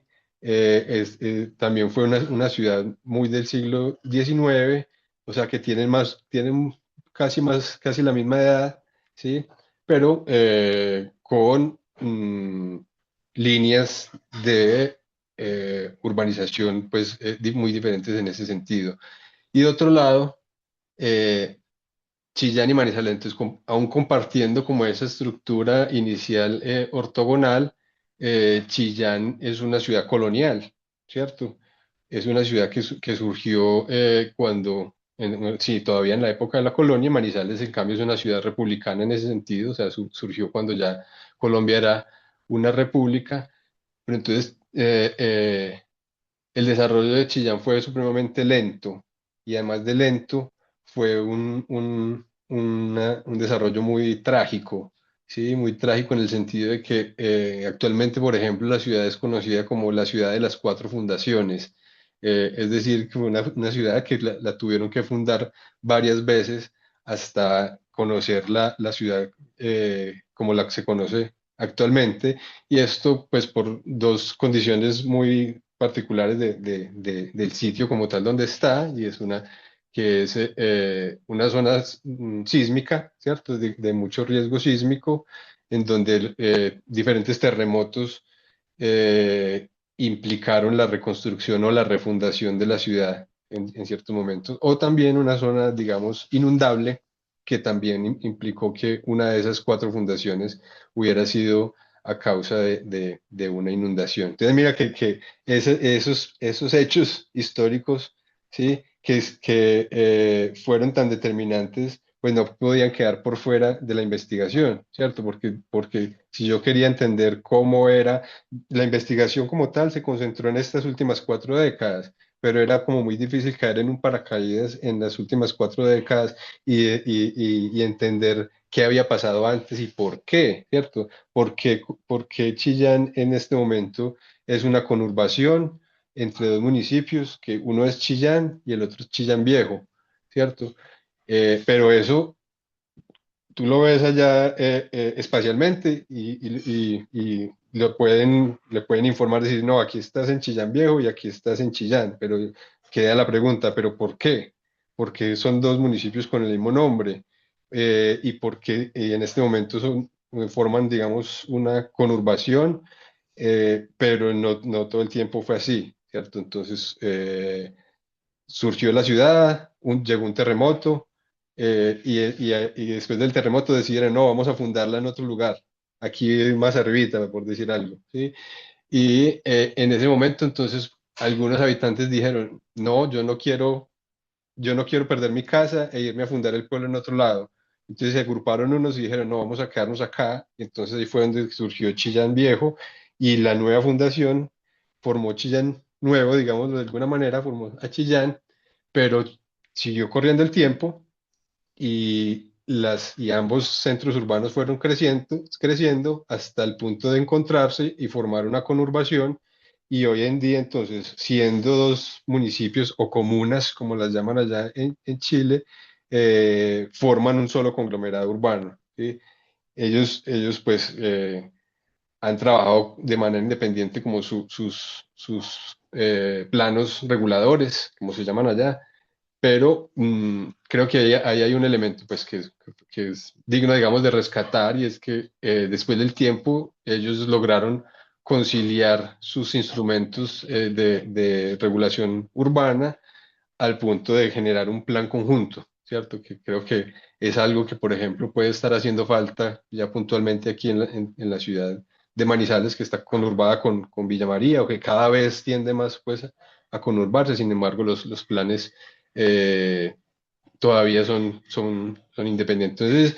Entonces, eso que te estoy contando, o que les estoy contando, mejor dicho, no hubiera sido posible entenderlo sin escarbar allá en la historia y sin hacer esa reconstrucción histórica que me permitió ver que Chillán, por ejemplo, a pesar de ser colonial y tener varios siglos de historia, hasta mediados del siglo pasado tuvo un crecimiento supremamente lento, ¿sí? Pero ya, digamos, respondiendo a todo el contexto económico y político que se dio en las últimas décadas, tomó entonces ya un nivel de urbanización mucho más acelerado hasta llegar al punto que tenemos hoy. Entonces, ahí uno tiene como esa posibilidad de valorizar mucho la historia y comprender que efectivamente es necesario como revisar ese aspecto para poder ubicarse en lo que está sucediendo ya como en la actualidad.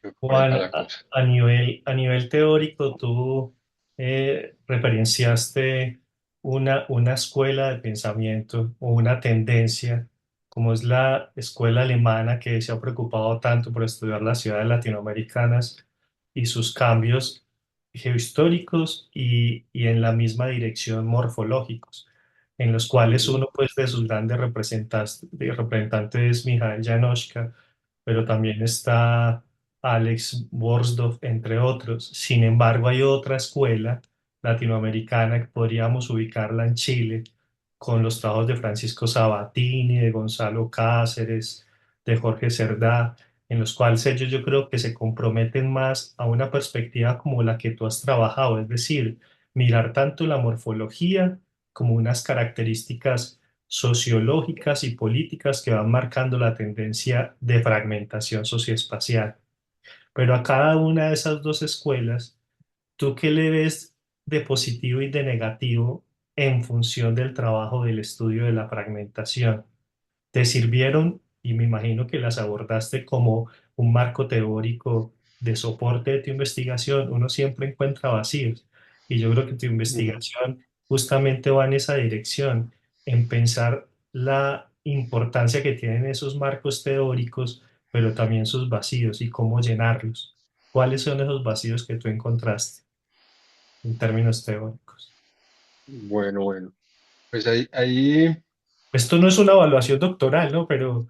no, no, sí, sí, Pero es pero importante que todos estamos aprendiendo de esta sí, reflexión que haces tú. sí, no, claro, claro, claro.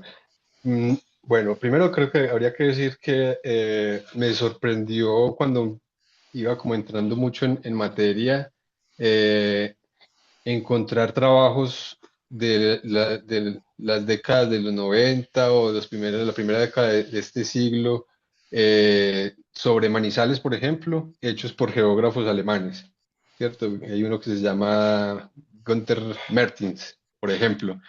Entonces, pues eso es bien curioso porque uno dice, bueno, ¿hasta qué punto nos han observado y nos han estudiado a mayor profundidad que tal vez nosotros mismos, ¿sí? en muchos sentidos, ¿sí? Pero creo que digamos, la contribución, pues, podría ser más hasta cierto punto teórico-metodológica, ¿cierto? Pero obviamente surgen otras cuestiones que ya son tan propias como de nuestro mundo que estudios de pronto venidos desde fuera pueden dejar por fuera, ¿cierto? Y yo diría que uno de esos temas, como lo mencioné anteriormente, pues es la cuestión de la informalidad, ¿sí? Es la cuestión de la informalidad, porque a pesar de que se sabe y se conoce, pues, que sucede, está menos estudiada, ¿sí? Y en cambio, internamente, desde nuestras escuelas, digamos, de pronto aquí en América Latina, pues sí se ha avanzado mucho más como en esa cuestión, tanto como eh, eh, perdón, sí, sí, se ha estudiado, sí, tanto desde la informalidad laboral como desde la informalidad habitacional, ¿cierto? En eso pues vale mencionar, por ejemplo, los estudios de Pedro Abramo, ¿cierto? Como la teoría económica de la favela, por ejemplo, que entonces eso debía surgir aquí, ¿cierto? No era tan posible que pronto autores de afuera estuvieran enterados como de ese tipo de cosas. Entonces hubo que mediar un poco, ¿cierto? Para mí fue muy, muy importante como esa base inicial de esa escuela alemana, que en últimas, para mí lo que viene a hacer es como a recoger toda una tradición que viene prácticamente desde las primeras décadas del siglo pasado, de los estudios de los modelos urbanos, ¿cierto? Que en últimas, pues, han también tenido un proceso, ¿sí? Hasta llegar a ese modelo que fue como el que me dio como las pautas para trabajar, ¿sí? Eh, pero sí, esa escuela recoge, es toda una tradición de elaboración de los modelos geográficos. Entonces, fue importante como para tenerlo de partida, pero ya en el estudio puntual de las ciudades fue necesario expulcar mucho los estudios propios no solo de América Latina, sino también pues como de cada una de las ciudades, que por eso mencioné al principio que prácticamente no siendo como la determinante fundamental para escoger la ciudad, era importante arrancar desde ciudades que efectivamente pues ya tuvieran por lo menos un mínimo de literatura que diera cuenta como de esos procesos. Entonces creo que sí, el vacío más fuerte que me pareció es lograr como integrar a este tipo de estudios la cuestión de la informalidad. Juan Guillermo, y como para ir cerrando, a mí me parece que la gran virtud de tu trabajo es aventurarse ese trabajo tan complejo que es utilizar los métodos mixtos, es decir, un abordaje geohistórico, pero también un abordaje cuantitativo, y cómo armonizar esos dos tipos de métodos de investigación. Para ti, realmente, ¿cuál fue el gran desafío en armonizar esos dos métodos? El cuantitativo, por supuesto que lo demuestras con gran maestría, y el cualitativo. ¿Cuál fue las mayores dificultades que tuviste para enfrentar ese desafío? Yo creo que fue muy desafiante ese método cuantitativo, sobre todo para uno como perderle miedo, ¿cierto? Como, sí, o más que miedo, digamos, perderle el respeto porque pues tiene una componente estadística muy, muy marcada, ¿cierto? Entonces, obviamente, para eso tocó pues apoyarse, buscar asesoría en el manejo de la información, de cómo hacer, por ejemplo, proyecciones y retroproyecciones de población, ¿cierto? Para poder saber exactamente qué población aproximada había en determinado momento en cada una de las ciudades. Entonces, en la maestría, por ejemplo, yo había trabajado también métodos cuantitativos, pero más cualitativos, ¿sí? Ya en el doctorado, por lo que mencionaba como de la importancia de adquirir ese lenguaje institucional, ¿cierto? De poder tener una investigación que al final pues pueda tener, ser válida, pueda tener los elementos necesarios para guiar adaptaciones, generar nuevas políticas, establecer nuevas normas, afinar los organismos de control, ¿cierto? Entonces, era fundamental como entonces poder partir de la información que ellos consultan cuando van a tomar decisiones, ¿cierto? Entonces, por eso fue tan desafiante como entrar en ese método cuantitativo, perdón. Y como lo mencionaba al principio, yo había, sí, tenido mucho contacto, por ejemplo, como con las bases de datos del DANE, ¿cierto? Aquí en Colombia, pero entonces la investigación involucraba esas otras dos ciudades, lo cual implicó, entonces, bueno, hay que ir a meterse a las instituciones chilenas y ver cómo tienen ellos organizada la información y trabajarla y ponerla en términos comparables para las tres ciudades y lo mismo hacer con con la ciudad brasilera. Entonces fue retador, ¿cierto? Como enfrentarme esas instituciones, ¿cierto? Principalmente como a esas instituciones de estadística, al punto de en algún momento yo sentir que estaba, digamos, navegando en un océano de datos gigantescos, de los cuales, o sea, en el cual me tenía que sumergir para ir a sacar unas cositas muy puntuales, pero no había manera, digamos, de eludir la entrada en ese gran océano de datos. Entonces, creo que pues o sea, tuvo que haber, tomarse pues como una actitud responsable en el manejo de los datos, pero pues también avanzando como con paciencia en la consecución y posteriormente en el análisis de los datos. Entonces me pareció más retador en últimas trabajar con esos datos como tan sólidos, pero creo que fue como al final pues fue una ventaja, digamos, de la investigación para hacer esa conexión ya con la esfera institucional.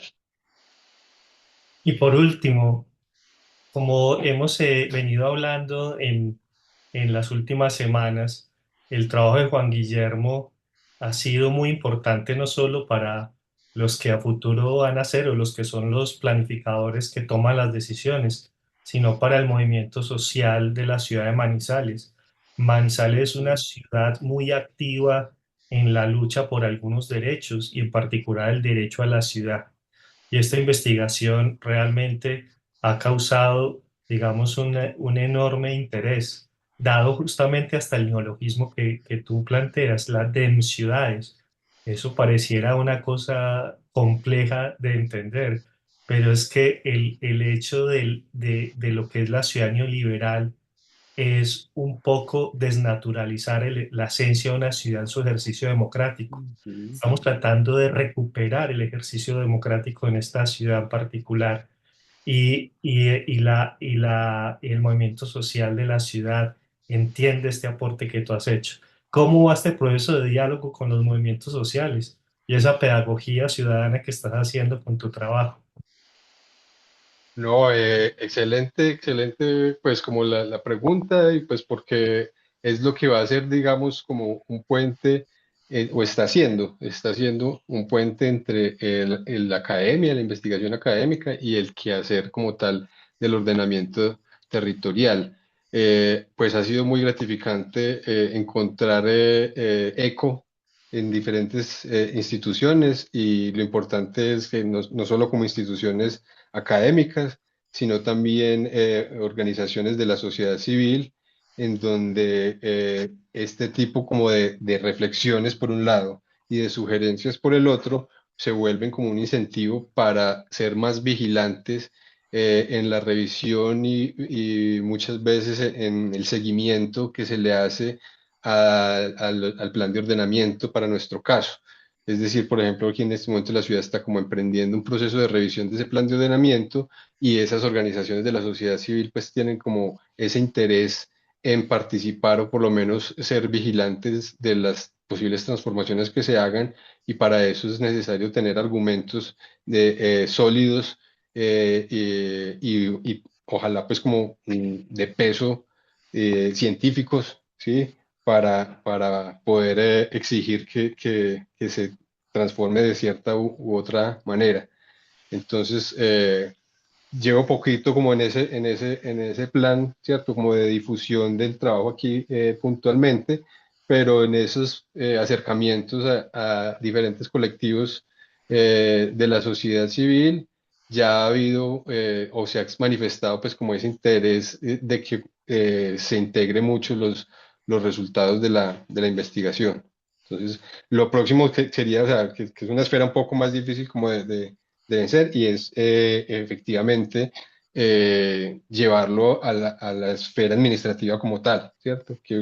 Pues es una esfera mucho más blindada en el sentido de, bueno, casi que como quien dice, nosotros somos los que hacemos los planes y no queremos mucho como pues, que nos cuestionen, pero pues es nuestra labor, digamos, desde la academia hacer ese tipo de cuestionamientos.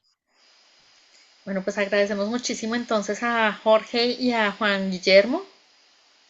Vamos a dar entonces el espacio para que las personas que están todavía en el Zoom, que quieran hacer sus preguntas o comentarios, nos puedan levantar la mano para que les podamos dar la palabra. Tenemos una pregunta que dejó Sergio Sánchez en el chat y dice, me pregunto y pregunto, ¿no han habido políticas sociales en torno a lo urbano en los tres países en los que se estudia lo urbano? En los tres han habido políticas, entre comillas, progresistas, sea lo que esto sea.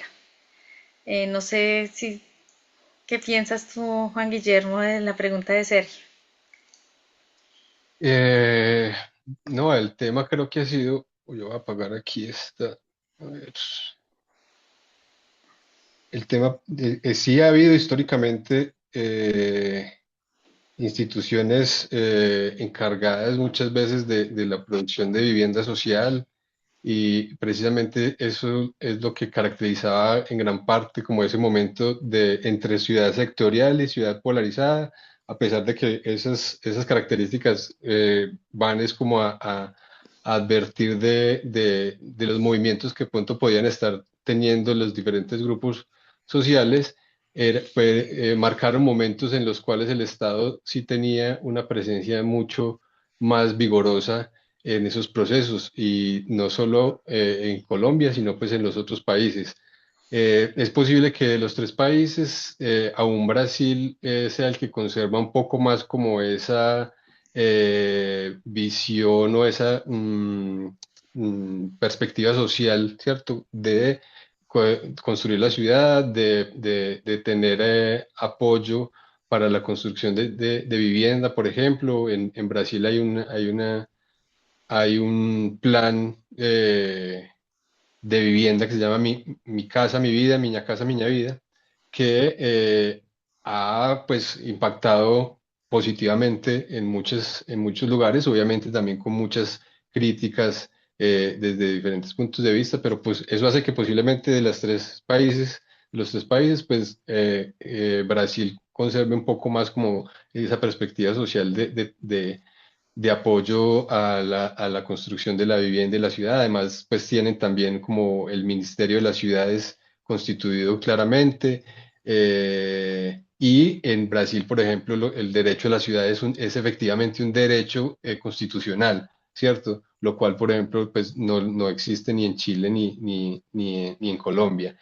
Lastimosamente sí, pues yo escogí también, creo que no lo mencioné, pero alguna de las razones para escoger Chile y una ciudad chilena fue precisamente la conciencia, digamos, de saber que fue prácticamente Chile como esa cuna del neoliberalismo, ese experimento neoliberal que se dio con Pinochet terminó como por difundirse por el resto del continente y hasta prácticamente del planeta, pero eso lo que implicó precisamente fue que vía vía decretos o vía transformación de las leyes, eh, el Estado terminara por desentenderse completamente de la producción de habitación, de vivienda, perdón. Es decir, quedó muy claramente entregado la producción de vivienda de cualquier tipo a los particulares y al sector privado. Entonces, sí, ha habido muchos intentos, digamos, como de tener una política social que responda como a esa responsabilidad del Estado en la provisión de vivienda, pero se han visto pues muy afectadas en en las últimas décadas precisamente por posturas políticas que buscan es la menor regulación posible o la menor presencia posible del Estado en ciertos campos que requieren apoyo, ¿cierto? Por derecho, es decir, áreas como la educación, como la salud y puntualmente como la vivienda, pues se han visto particularmente como afectadas de ese desentendimiento del Estado de sus responsabilidades.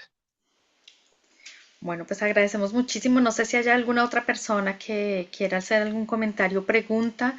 Pues ahí muy vinculado también a lo que mencionaba Jorge, esperamos que pues ese diálogo que quieres tener con quienes toman las decisiones, incluso con quienes también deciden e intervienen desde el sector privado y pues desde la sociedad civil organizada o no, pues pueda hacerse también en las otras ciudades, ¿no? Lo cual es un reto enorme. Ujú, O sea, de por sí. sí ya una sola ciudad es un gran reto, pero pues ojalá que puedas también, digamos, llevar los resultados de tu investigación a estas otras ciudades donde seguramente también pues tendrá un impacto muy positivo pues para todos estos ejercicios, ¿no? También de resistencia que se están dando en muchos lugares o que se pueden también, digamos, promover a partir de estos trabajos.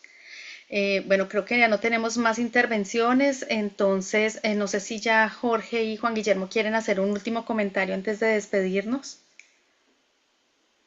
Pues Bueno, además de reiterarle pues una felicitación a Juan Guillermo por los aportes que hace a los estudios urbanos de Manizales, también para los estudios de Sudamérica, pues son las ciudades elegidas, sí, pero también de América Latina, en un tema que a todos nos concierne y nos preocupa, que son los estudios de las ciudades intermedias. Hay un gran desarrollo investigativo, teórico, empírico sobre las metrópolis latinoamericanas, pero nuestras ciudades realmente son de los espacios donde se vive con más efervescencia en la expansión y la fragmentación. Entonces, estamos todos haciendo parte, digamos, de esos esfuerzos intelectuales y también de propuestas para un poco entender y dar soluciones a las problemáticas de estas ciudades. ujú. Gracias. Bueno, no, yo entonces, pues en general agradezco la participación de todas las personas que se conectaron, los comentarios de ustedes también creo que son muy importantes. Un poquito, pues ahí ya como para cerrar en relación al comentario de Claudia, creo que sí, efectivamente, pues será un desafío como poder como retribuir de alguna manera como el trabajo que se hizo a partir de algún tipo de artículo, ¿cierto? O de trabajo mancomunado con esos sectores. La distancia pues de pronto lo complica, pero creo que la investigación permitió construir esos contactos y esos lazos que van abriendo caminos y posibilidades. Ya, quisiera como comentar un poquito, como para cerrar la experiencia, que hubo espacio para interactuar de manera diferente en cada una de las ciudades, pues porque el tiempo y el mismo espacio lo permitían de manera diferente, pero fue muy positivo, por ejemplo, el trabajo que se hizo en Juiz de Fora, ¿sí? Porque allá la construcción de ese modelo adaptado de Borsdorf, ¿cierto? Es decir, el cómo plasmamos el proceso de la ciudad en estas etapas y siguiendo como este lenguaje que nos propone el modelo, Para las otras dos ciudades, o sea, para Manizales y para Chillán, simplemente yo lo construí a partir de la información que tomé tanto de literatura como de las entrevistas, pero no tuve, por ejemplo, como un espacio colectivo de decir, bueno, juntémonos acá varias personas y demos nuestras opiniones y percepciones de cómo creció la ciudad, lo cual sí se pudo hacer en Juiz de Fora, que fue muy interesante decir, bueno, se hizo como un taller con estudiantes de diferentes áreas del conocimiento, de como de una ingeniería ambiental, de urbanismo, de planificación urbana y regional. Ahí había gente como de diferentes áreas, profesores y estudiantes, y nos sentamos un rato como a conversar entonces sobre la historia de la ciudad, de lo que ellos conocían, el conocimiento que yo traía, y a partir de ese intercambio entonces dibujamos sobre un mapa esos cambios, cómo ellos los podían narrar y cómo los podíamos registrar, y al final entonces esa adaptación del modelo de Bordor se volvió una adaptación colectiva. Entonces, eso pues como para dar cuenta de que efectivamente esos canales que se abren con la investigación, pues pueden dar pie a que a futuro el trabajo que se ha desarrollado y los hallazgos más determinantes, pues tengan alguna trascendencia o incidan de alguna manera en la modificación de los planes de ordenamiento o de las formas que- que la administración pueda hacer para controlar mejor el crecimiento de la urbanización. Entonces, quería como cerrar con esa experiencia positiva que pues, da cuenta del potencial para aplicar de alguna manera los hallazgos de la investigación. Entonces, Bueno, bueno, pues muchas gracias por el espacio en general. esperamos poder conocer después cómo te va, ¿no? Una vez ya puedas avanzar, ¿no? Con otras cosas que vienen, pues efectivamente después de la realización de estos estudios. Entonces aquí esperamos poder contar nuevamente contigo en la red, igualmente con Jorge, a quien le agradecemos muchísimo por estar con nosotros y participar el día de hoy como comentarista. Les agradecemos a todas y todos las personas que se han conectado el día de hoy con nosotros, también a las personas que posteriormente tendrán acceso a este video a través del chat. Les compartimos también nuestras redes y la información para que se conecten con nosotros. Como les decía, ya esta es nuestra última conversa del 2025. Con esta conversa cerramos la programación de este año y entonces nos veremos en una próxima conversa en el 2026. Les estaremos informando a través de nuestra lista de difusión y demás medios que tenemos sobre nuestras actividades para que las personas que estén interesadas nos sigan y estén atentos a cuando compartamos esta información, y nos vemos entonces. Les deseo desde aquí una feliz tarde o feliz noche donde quiera que se encuentren, y les mando un abrazo y un hasta pronto, hasta que nos volvamos a ver en una próxima conversa antropourbana. Muy bien, muchas gracias a todos.